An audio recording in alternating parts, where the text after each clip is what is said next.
말씀은 출애굽기 20장 22절부터 26절까지 말씀입니다.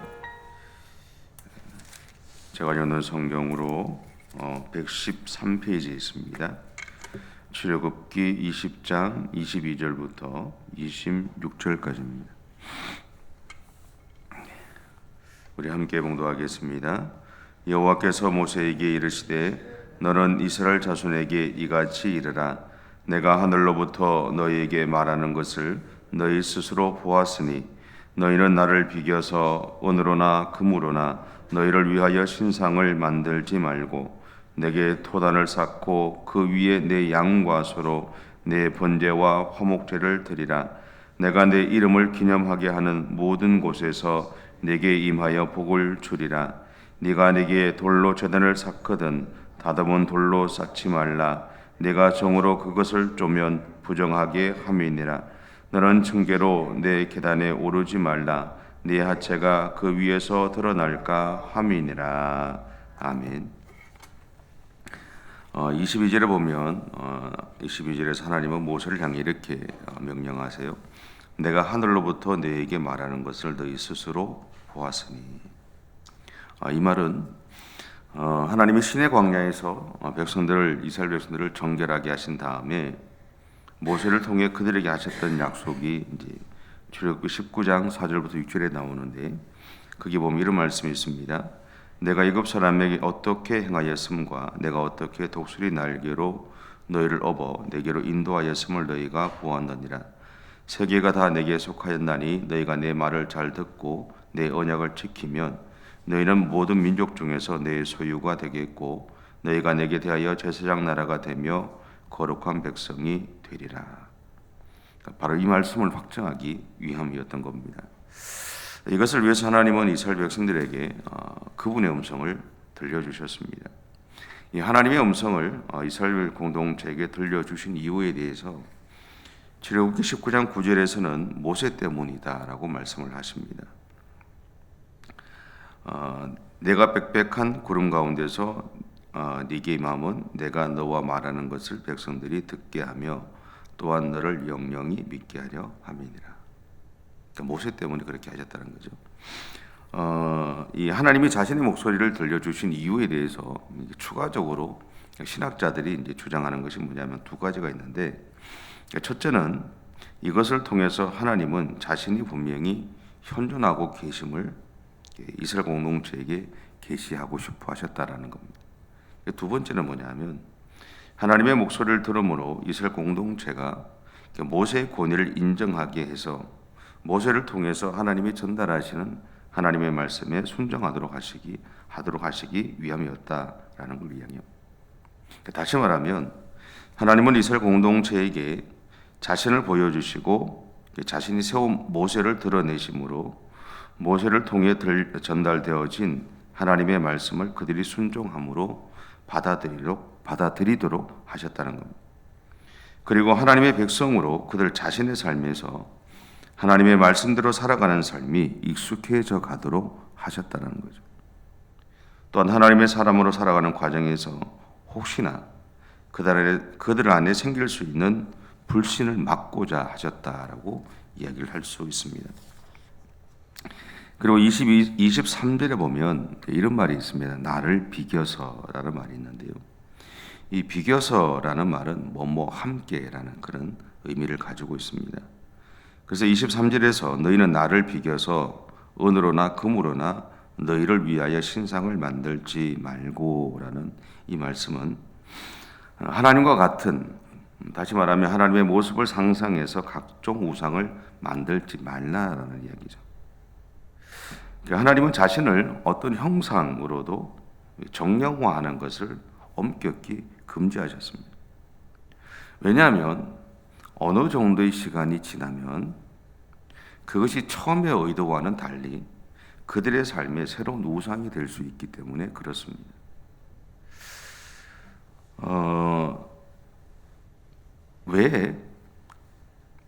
왜 하나님이 모세의 무덤을 감추셨을까요? 지금 성지순례에 가면 다윗의 무덤이라고 이제 유대인들이 이럴 것이다라고 해서 이렇게 만들어 둔 게 있습니다. 근데 정말 그것이 다윗의 무덤이냐? 모릅니다. 근데 그냥 추측할 뿐이죠. 근데 왜 하나님이 모세의 무덤을 감추셨을까요?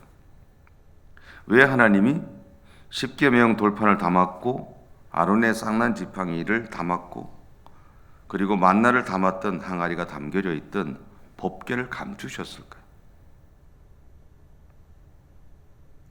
그것은 이러한 것들을 이스라엘 백성들이나 오늘 우리가 섬기는 것을 막으시기 위함이다. 한번 생각해 보세요. 어느 날 모세의 무덤이 발견됐어요. 어느 날 법궤가 발견됐어요. 어떠실 것 같으세요? 그건 유대인 지역에 있었던 일들이니까 우리는 상관없어 라고 생각하시겠어요? 성지순례를 가보면요, 베드로가 기도했던 장소나 예수님의 십자가 있던 장소나 또 이게 모세가 손을 들고 그 아말렉과의 싸움에서 이겼다고 하는 그 장소나 또 다윗의 무덤에 가서 사람들이 눈물을 흘리고 기도하는 모습을 보게 됩니다. 그리고 저도 갔더니 저보고 목사님 여기 앉아서 기도하라고 그랬어요. 왜요? 능력을 받아야 된대요.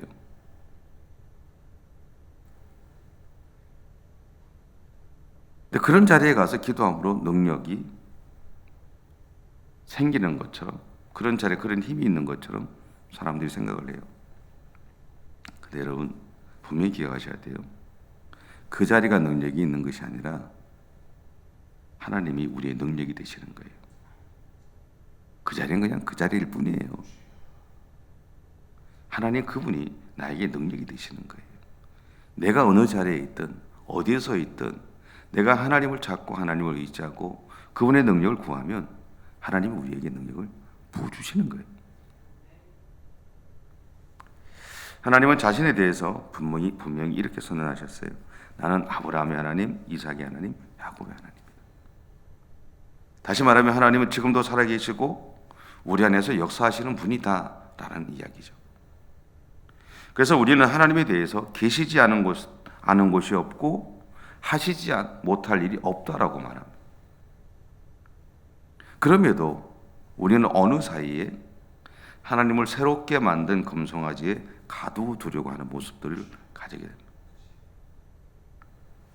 왜 그럴까요? 그것은 우리의 연약함 때문이죠.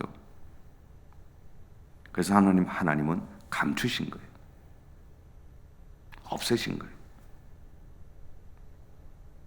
그 대신 지금도 살아계시고 나의 삶에서 역사하고 계시는 하나님 그분 자신을 바라보라고 우리에게 명령하고 계신 겁니다.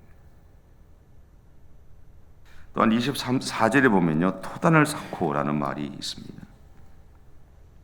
이것은 우리가 하나님 앞에 예배를 드릴 장소를 가리킵니다. 근데 왜 여기에서는 하나님이 예배의 장소를 흙으로 쌓으라고 하셨을까라는 거죠. 그래서 찾아보니까 학자들이 이렇게 주장을 하더라고요. 그러니까 이 하나님에게 제사를 드리는 이 장소를 흙으로 만드는 것은 이게 아브라함 시대부터 유래되었다 그럽니다.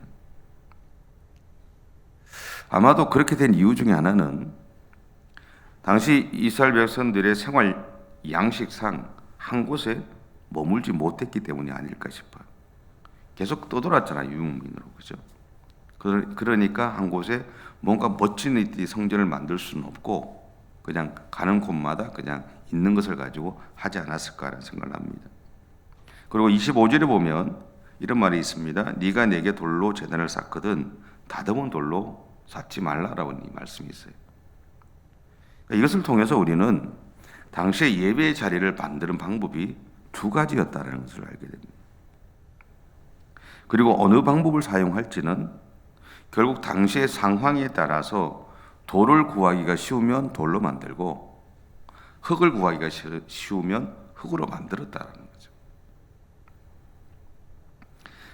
그럼에도 돌로 예배의 자리를 만들 때는 반드시 다듬지 않은 돌로 해야 한다고 이야기를 합니다. 그 이유에 대해서 두 가지를 이야기할 수 있는데, 첫째는 당시 이방신을 섬기던 사람들이 돌이나 금속을 사용해서 인위적으로 크고 멋진 제단을 만들었다는 겁니다. 근데 그것과 구별되게 하기 위해서 그렇게 했다라고 이야기하고요. 또 하나는 우리가 예배 자리의 외형적인 모습에 치중하다가 예배 본질을 상실하지 않도록 하시기 위함이었다라는 것. 흙으로 만들고 생각해 보세요. 흙으로 만들었어요. 또 다듬지 않은 돌로 만들었어요. 보시기에 좋을까요? 우리가 만든 우리가 봤을 때 좋겠습니까? 뭐 그냥 그렇죠. 뭐 나쁜 것도 아니고 그렇게 썩 마음에 들지도 않지만 또 크기도 작을 거예요. 그죠? 근데 그 자리가 복된 것은 거기가 크고 작고 멋있고 안 멋있고의 문제와 상관없이 그 자리가 복된 것은 그곳이 바로 하나님을 예배하는 자리이기 때문에, 그리고 하나님이 임재하시는 자리이기 때문이다라는 거죠. 그럼에도 우리는 보기에 좋은 예배당, 그래서 좋은 시설과 좋은 교육과 교육 환경을 가진 교회를 찾아다니는 모습을 봅니다. 근데 그런 의문이 들었어요. 정작 나 자신은 어떨까라는 거죠. 그 좋은 예배당이나 그 좋은 시설과 환경을 누릴 수 있는 나는 좋은 목사일까? 그리고 우리는 좋은 성도일까? 성령이 계속해서 우리에게 말씀하시는 것은 하나님은 중심을 보시는 분이다 그래요. 예배 자리가 멋지든 멋지지 않든 하나님한테는 그게 중요하지 않다라는 거예요. 하나님은 그 예배를 드리는 우리 자신을 보고 계시다라는 거예요. 그 자리가 비록 비천해도, 그 자리가 비록 멋있어도 그것이 하나님의 눈에 들어오는 것이 아니라 하나님의 시선은 항상 우리 자신입니다.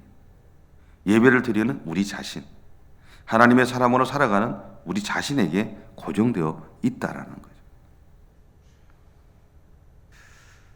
서울 강남에 있는 아이들은 공부도 잘하고 믿음도 좋을까요?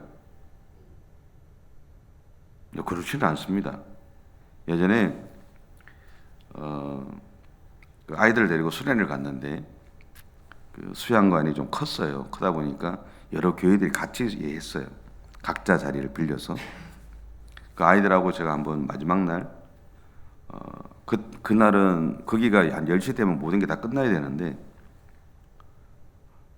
기존 기도회 하기 전에 시간들이 한 9시 반쯤 끝나서 아이들 데리고 밖에 나서 기도를 하자고 갔어요. 한 2시간을 하고 났더니 그 주변에 사람들이 쭉 앉아 있더라고요. 다른 교회 사람들이 앉아 있는 거죠. 그 중에 서울 강남에 있는 큰 교회 권사님들이 찾아오셨어요. 전사님, 우리 아이들 수련회도 좀 해주시면 안 되냐고. 제가 거절했어요. 내가 한 게 아니기 때문에 저는 그런 거 못합니다. 강남에 있다고 믿음이 다 좋은 게 아닙니다. 좋은 곳에 있다고, 좋은 예배당에 있다고, 큰 교회에 있다고 믿음이 다 좋은 게 아닙니다. 그 안에 누가 있느냐가 중요하죠. 그 안에 누가 있느냐가. 우리가 예배를 드리는 장소가 멋지지 않아도 괜찮습니다. 왜? 하나님은 그 안에 누가 있느냐를 보시니까. 나는 하나님 앞에 그래서 온전한 예배자로 삶을 살아가는 것이 중요하겠죠. 오늘 우리는 하나님이 왜 그분의 음성을 백성들에게 들려주셨는지, 그리고 우리에게 근사하고 멋진 예배 장소가 아니라 흙으로 만들고 때로는 다듬지 않은 돌로 만든 예배 장소를 말씀하셨는지, 또한 하나님은 우리가 자신을 형성화시키는 것을 반대하셨을까? 왜 반대하셨을까를 항상 고민하고 사셔야 됩니다. 분명한 것은요, 하나님은 우리의 신앙이 변질되지 않기를 원하세요. 그리고 우리의 믿음의 대상이신 하나님만을 우리가 온전히 바라보기를 원하십니다. 그래서 오늘도 우리의 삶을 통해서 예수 그리스도를 닮아가는 신앙의 여정들이 포기되지 않기를 원하세요. 그래서 오늘 하루 살아가실 때 그렇게 나를 바라보고 계신 하나님이 나를 찾고 계신다는 것, 그리고 나의 중심을 찾으신다는 사실들 꼭 기억하시고 그렇게 믿음의 길을 달려가는 저와 여러분의 삶이 되시면 좋겠습니다. 기도하겠습니다. 사랑의 주님, 감사합니다. 우리가 잘나서가 아니라, 우리가 능력이 있어서가 아니라 하나님이 우리를 잘나기도 하시고 우리에게도 우리에게 능력도 주시는 분이신 것을 다시 한번 고백합니다. 그러기에 그 하나님을 오늘 온전히 의지하면서 오늘 하루도 믿음의 길을 달려가는 우리 모두가 되어줄 수 있도록 하나님 인도해 주옵소서. 하나님이 정작 우리에게 원하시는 것이 무엇인지를 우리가 늘 고민하고 그 하나님의 마음을 놓치지 않고 그렇게 오늘 또 그렇게 믿음의 삶을 살아가는 우리 모든 성도들의 생애가 되게 하시고 그렇게 살아가는 우리 모든 성도들의 삶에 하나님의 축복하심과 기름 부으심으로 가득히 채워 주옵소서. 감사드리며 예수님의 이름으로 기도드립니다. 아멘. 하늘에 계신 우리 아버지, 아버지의 이름을 거룩하게 하시며 아버지의 나라가 오게 하시며 아버지의 뜻이 하늘에서와 같이 땅에서도 이루어지게 하소서. 오늘 우리에게 일용할 양식을 주시고 우리가 우리에게 잘못한 사람을 용서하여 준 것 같이 우리 죄를 용서하여 주시고 우리를 시험에 빠지지 않게 하시고 악에서 구하소서. 나라와 권능과 영광이 영원히 아버지의 것입니다. 아멘.